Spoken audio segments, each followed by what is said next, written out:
Welcome back to the Plug In for More podcast. Mike and I are here to talk to you because you're going to be surprised. Bryant is on vacation again. Again, he never is home. It must be nice. No? No, no, I don't. Yeah, I got nothing else to say about him. I think what we do need to talk about though is we have a very special guest that's coming on later, and there's a big giveaway. Welcome to Plug In for More, brought to you by EVUniverse.com. EV Universe is your one stop shop for all things related to the electric vehicle. Here on this podcast, our goal is to educate, inspire, and hopefully make your transition into the electric vehicle marketplace a lot less intimidating. And now, here are your hosts, Mike, Tom, and Bryant.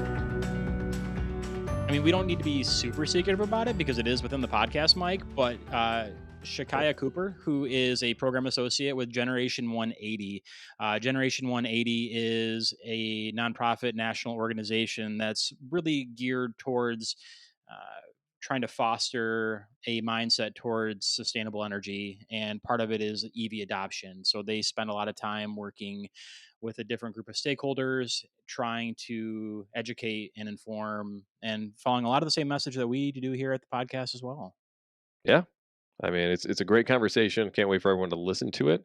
So, Mike, you just took a trip in your Rivian recently, and it did really well on range. Can you tell me about it? Yeah, so we took a trip that was about 2 hours and 30 minutes away from our house. It was normally 55-mile-an-hour road, so it wasn't, highway, true like expressway driving, but more just highways.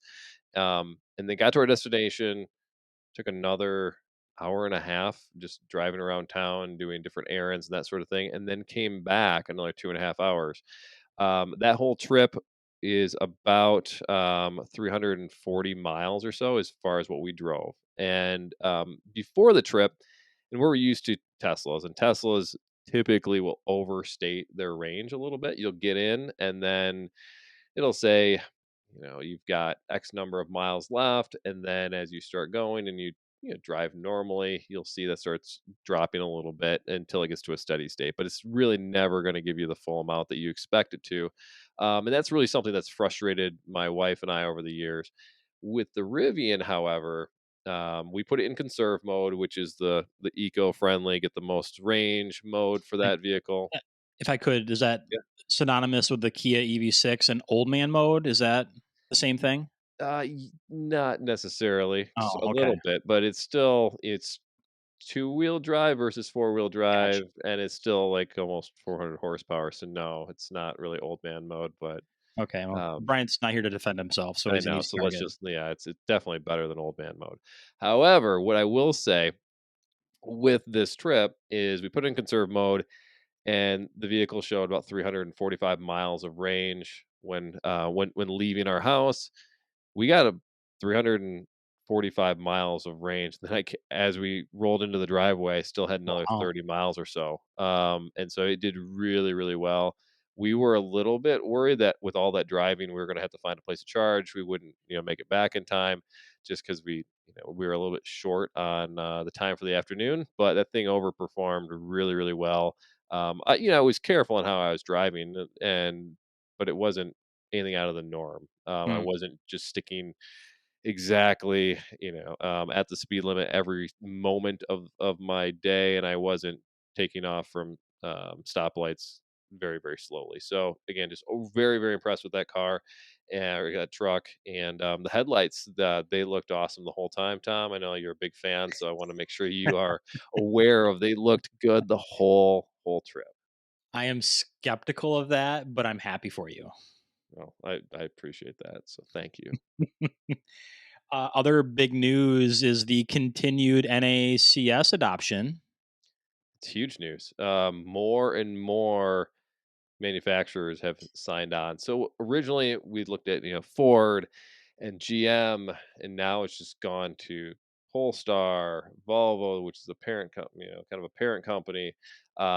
It's just gone on and on and on, and so now even Electrify America, as of yesterday, as of this recording, has said that they are going to have the NACS adapter or plug on their chargers, and so that's not only new but also existing, and so that's a big deal. And so for the folks out there with Teslas that can use CCS chargers right now, looks like that's going to open up to you without even having to have an adapter, which is cool. Because those adapters are pretty heavy. There's another thing to carry in your Yeah. car, one extra thing to break. And frankly, the way those things hang off the car doesn't give me a ton of confidence that someone's not going to try to rip them off or something.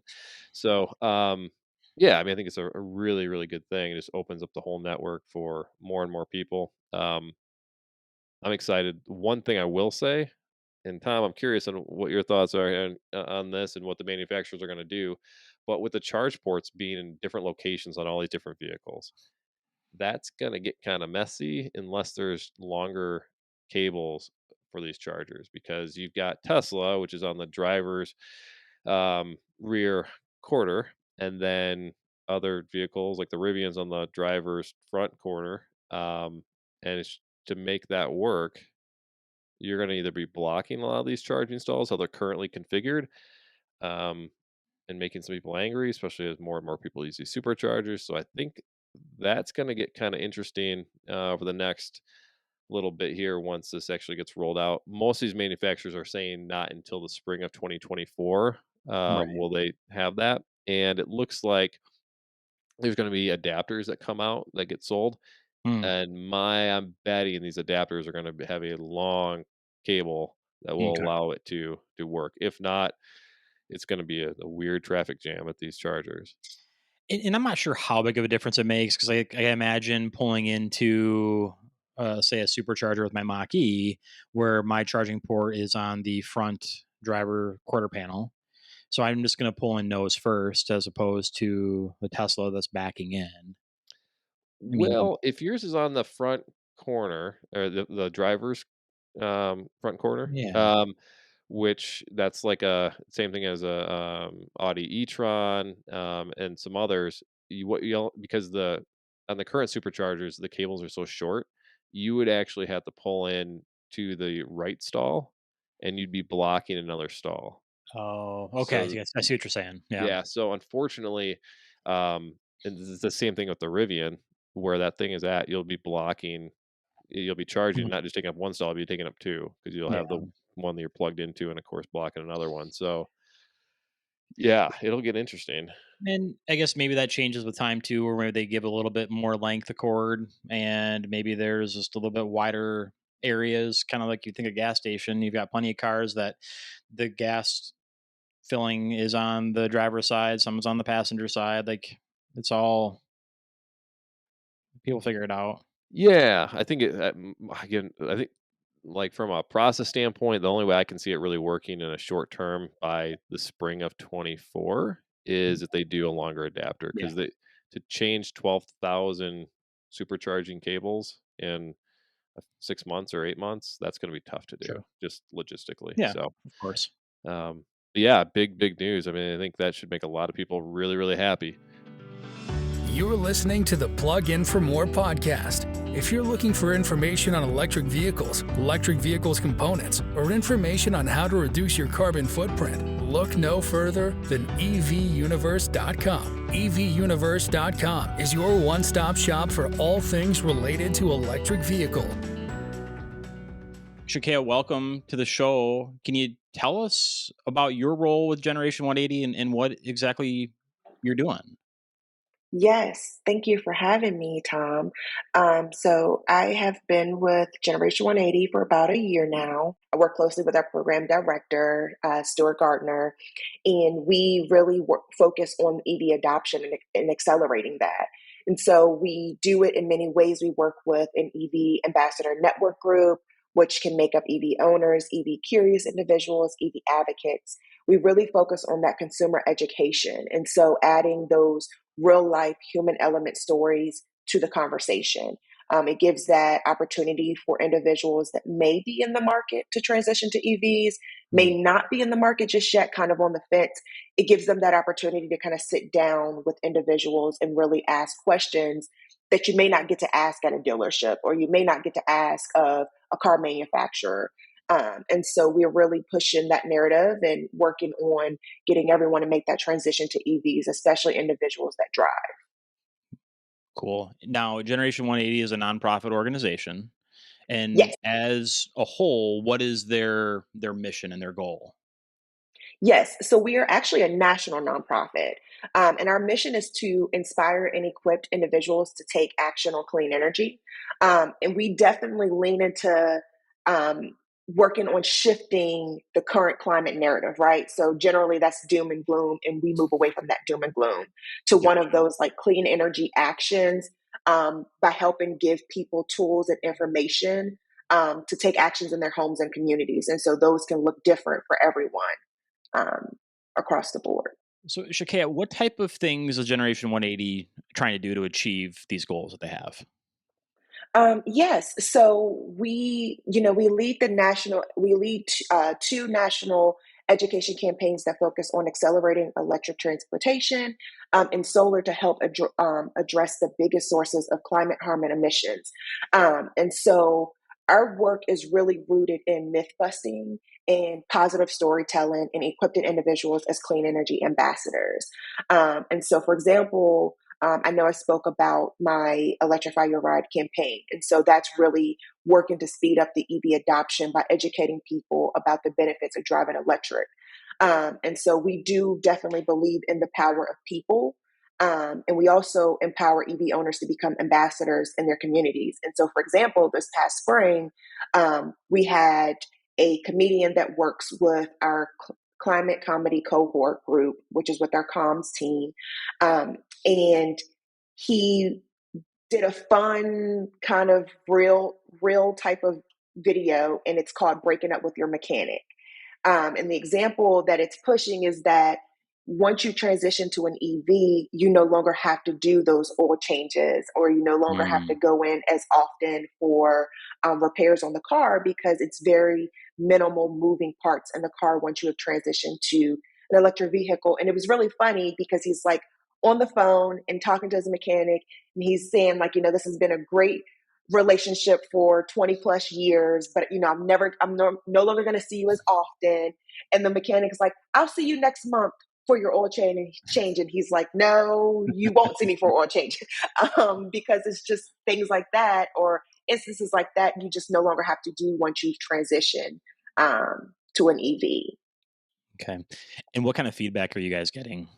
We hear a lot of positive feedback about our campaigns, Mm, especially because we're spreading the good news about climate and focusing on incredible opportunities and really pushing that momentum around clean energy. I think that it's the most inspiring thing is that we offer the angle that everyone plays a part, no matter how mm, big or small it is, right? And so it can be things as big as transitioning to an EV, or things as big at, or not as small or as big, but things of like, well, I made this change inside my home, right? I changed the light bulbs that I mhm. use, or updated my water heater, or I bought an induction stove. So it doesn't have to be clean energy actions as big as transitioning to an EV, which is great, but you can have these other work up actions in the meantime. And there's so much excitement around clean energy right now. And so we find that more and more people are switching to electric vehicles, or they're switching to solar, or they're making those clean energy upgrades at home. And so we get a lot of we get a lot of questions about EVs, and we spend a lot of time helping people understand those facts, and especially equally with solar questions around, our Solars for Schools campaign. And then we're definitely kind of spreading into being able to answer more of those questions around the clean energy upgrades at home and what that means for your everyday American.